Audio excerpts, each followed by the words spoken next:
के खिलाफ, क्या है मामला, क्या कार्रवाई होगी? ये महिला का कहना है कि दरोगा जी इसको अपने साथ रख नहीं रहे हैं। दरोगा जी के भी अपने आरोप हैं। जांच के लिए टीम गठित की जा रही है, गहराई से जांच करके फिर उसमें कार्रवाई की जाएगी। मैं तभी बोल पाऊंगा जब तक किया उसके बाद उसे शादी करके उससे पैसा लिया है। मेरी आईडी नहीं आ रही है, क्या कहना है? ये चीज़ें गलत हैं। मेरी शादी फरवरी 2024 में हुई। शादी रिश्ता जो हुआ था दिसंबर 2022 में हुआ था। इसके बाद इसके घर वाले मुझे देखने के लिए आए थे, वो अपनी तरफ से पक्का करके गए थे। फरवरी 2023 में मेरे परिवार वाले मैं इसको घर देखने गए थे। वहाँ जाने के बाद हमने इसको देख के रिश्ता पक्का हो गया था, लड़की को रोक के आए थे। अक्टूबर के आसपास ये लोग फिर हमें मुझे रोकने के लिए घर आए थे और रोक के फिर फरवरी 2024 में शादी हुई। ये लड़की शादी होने के बाद मैं दिसंबर में जैसे ही अपने घर जाता हूँ छुट्टी लेके, तो इस लड़की के ट्रांजैक्शन 6-7 लोगों से थे जो कि लाखों में थे। मैंने फिर ये पूछा कि आप मेरी पत्नी हैं और शादी हो चुकी है, आप ये लाखों का पैसा किसको दे रही हैं? तो इन्होंने कुछ नहीं बताया, सारी चीज़ें टाल मटोल करती रहीं। उसके बाद मुझे इन पे शक हुआ कि ये चीज़ें गलत हैं कहीं ना कहीं। अगर लाखों का ट्रांजैक्शन एक महिला कर रही है तो ये चीज़ें क्यों हैं ऐसा? उसके बाद जब मैंने जांच की तो जांच के क्रम में इनके आसपास से मुझे ये जानकारी हुई कि ये लड़की पहले से शादीशुदा है और पहले भी एक सब इंस्पेक्टर यूपी पुलिस पे बलात्कार का मुकदमा लिखा चुकी है, उनसे पैसे ऐंठ चुकी है।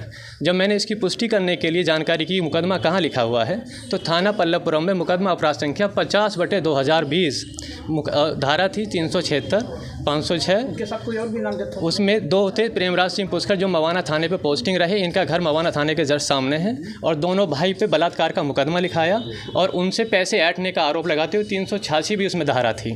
जबकि वो मुकदमा 2020 में था। जब मैंने माननीय न्यायालय से उसकी पूरी पत्रावली निकलवाई, पूरी पत्रावली में इनके सारे राज खुल के सामने आ गए। इन्होंने FIR में उस पर आरोप लगाया कि कोल्ड ड्रिंक के बहाने कोल्ड ड्रिंक पिलाई मुझे, मेरे साथ ऐसे ऐसे किया, वीडियो बनाई। वीडियो बनाने के बाद में आज तक 2016 से 2020 तक मेरे साथ ये करते हुए आ रहे हैं। और उसके पश्चात 161 में थाने में बयान हुआ, थाना पल्लवपुरम में, जिसकी माननीय न्यायालय की सर्टिफाइड कॉपी सब मेरे पास हैं।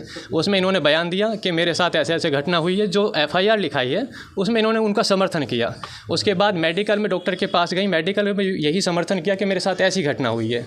लेकिन उसके 20 दिन बाद जब 164 माननीय न्यायालय में बयान होता है तो उसमें ये कह देती हैं, सारी चीज़ पलट जाती हैं कि मैंने परिवार के और आसपास के लोगों के उलझाए में आके, मतलब झूठा मुकदमा दरोगा जी के ऊपर लिखा दिया था और मेरे साथ बलात्कार जैसी कोई घटना नहीं हुई है, स्पष्ट लिखा हुआ है। और 164 की मैंने सर्टिफाइड कॉपी निकलवाई, उसमें इन्होंने देखा गया, उसमें पाया कि इन्होंने लिखा है कि मैंने प्रेम विवाह किया था प्रेमराज पुष्कर के साथ, और फिर जब मैंने पाया तो वो ट्रांजैक्शन प्रेमराज पुष्कर के साथ ही था मेरी शादी के। हाँ, इसके पश्चात इन्होंने 2020 के बाद 4/8/2021 को एक थाना गंगानगर में प्रार्थना पत्र दिया कि मेरे साथ ऐसे ऐसे घटना हुई है। सिर्फ गाली गलौज और अभद्र व्यवहार का था। उसमें 2 बैंक मैनेजर नामित थे, एक आशीष राज जो कि PNB में था, हस्तिनापुर में, PNB शाखा हस्तिनापुर में था, और दूसरा बैंक मैनेजर आशीष गुप्ता जो कि पोस्टिंग था मवाने में, जो कि इनका लोकल कस्बा है। इसके पहले 4/8/21 को प्रार्थना पत्र दिया जाता है कि मेरे साथ में ऐसे ऐसे उन्होंने गाली गलौज अभद्र व्यवहार किया है।